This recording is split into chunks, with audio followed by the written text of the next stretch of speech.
Welcome to my channel. My name is Jared. This is another Sunday update video. I also post silent build videos on most Wednesdays and Fridays, so be sure to check those out as well. Today we're going to talk about the Land Cruiser, the Mini Cooper, and a little bit about a few other projects.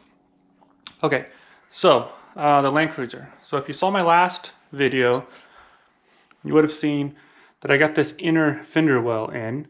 Had to weld it all along the edges there. You know, I drilled through from the outside and welded it in with like a plug weld, so it'll be similar to the spot welds that it would have had from the factory.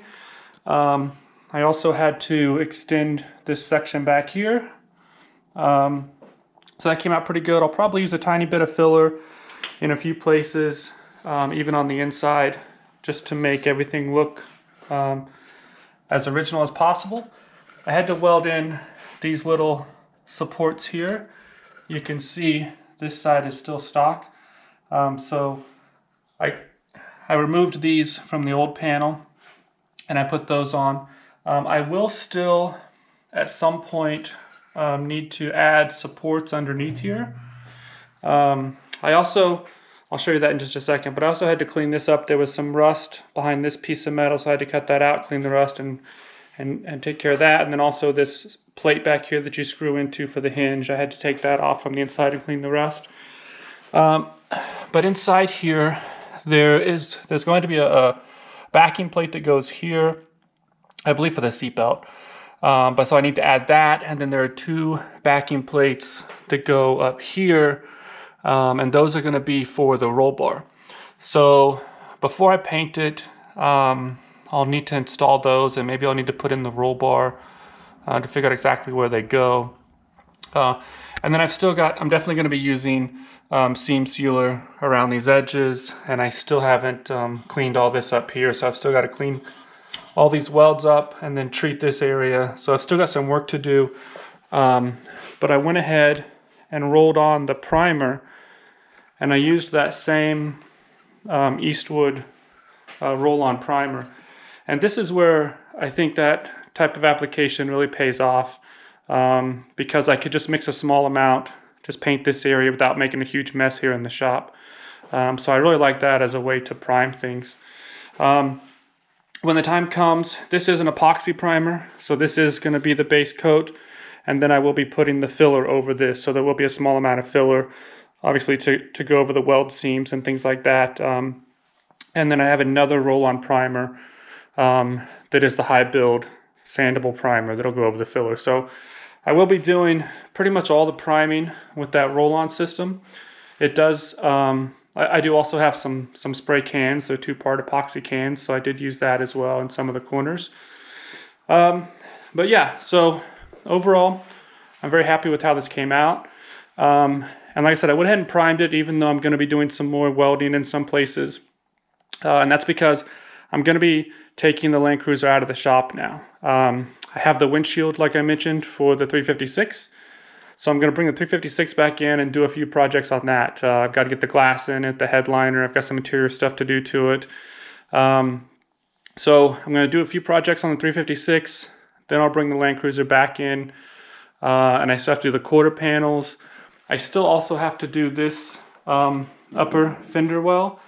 And like I said, maybe it's not even going to be a video. Maybe I'll just kind of do it in the background. But regardless, there's that area, and there's both of the rocker panels here that still need to be addressed. And then there's also some work to do here on the floor.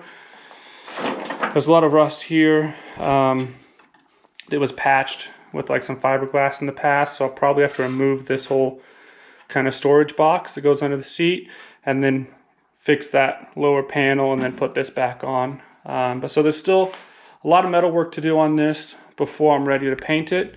But I'm really looking forward to having this thing painted. I really want to get this thing painted and get it back on the frame. But there's just a lot of work to do. And each time I get into one section of it, I just find more and more stuff that needs to be done, and I can't really move on until it's done. So, making good progress here.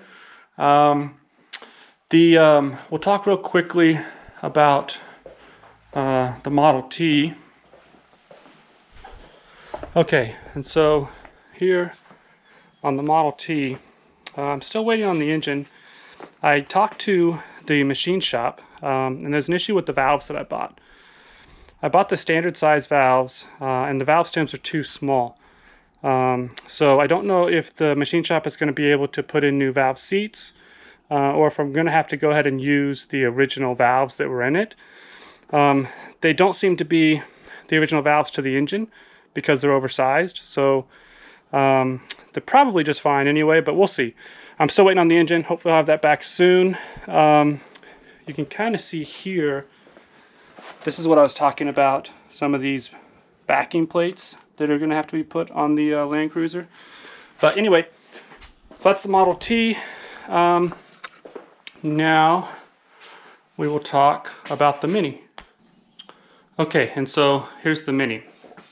So if you saw the last video on this car, you would have seen that I changed the oil and then I took it for a drive. And for this drive, I decided to go downtown LA because I wanted to have kind of an urban setting because it's such a like a city type car. Anyway, so that came out really well. I ran into Magnus Walker while I was downtown, which was pretty awesome. I wanted to get some footage of me driving by the Disney Concert Hall. And while I was there, he was there photographing his car. And when he saw me come up, he started photographing and filming me in this car. So I got to talk to him briefly, which was really cool. But yeah, so this is the Mini. So I've had this car even longer than the 912.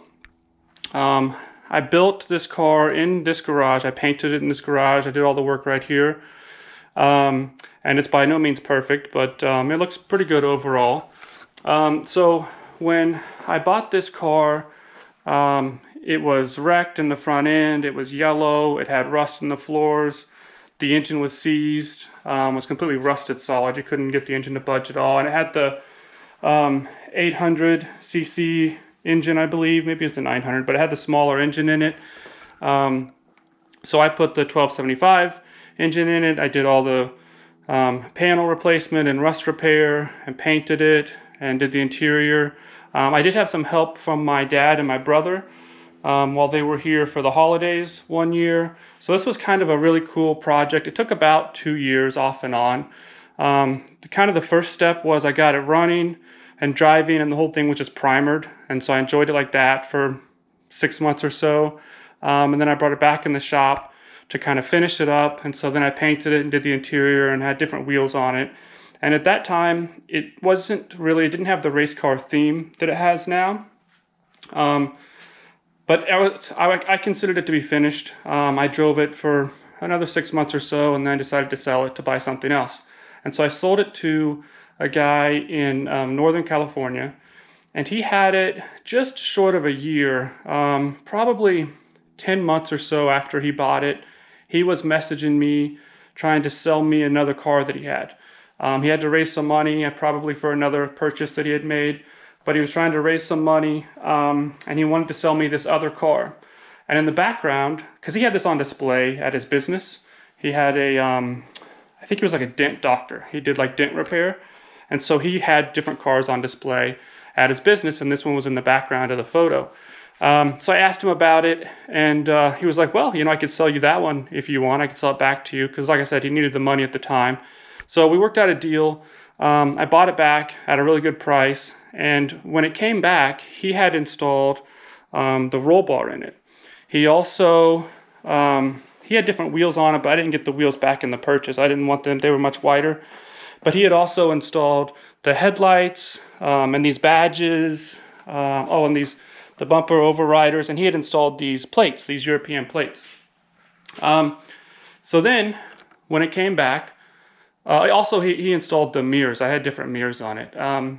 So when it came back, it had a little bit of a race car vibe to it with the roll bar. So I decided to go forward with that theme. So then I bought these racing wheels for it, and I did all the graphics. I came up with the number, and I did all the racing graphics. It's got my initials there. But yeah, So this is a really cool car. I've always liked it because I built it from pretty much the ground up. I mean, it was a complete non-running, non-moving, rusted out shell. And I built it all the way up to what it is now. So I enjoyed that part of it, the actual making of it. And I really love looking at it and driving it, but I just don't drive it very often. So that's why I sold it the first time. And then I think I've said in other videos, I'm kind of always on the fence as to whether I would sell it again, but who knows. So anyway, this is the Mini. Like I said on the 912, it's the beginning of the year. It's a good time to start doing oil changes on the cars. So I decided to make a video out of it with the oil change and the drive. So I hope you guys enjoyed that, and if you haven't already seen it, you should check it out. But yeah, so that's it for the Mini. Thanks for watching, guys, and if you haven't already, please consider subscribing.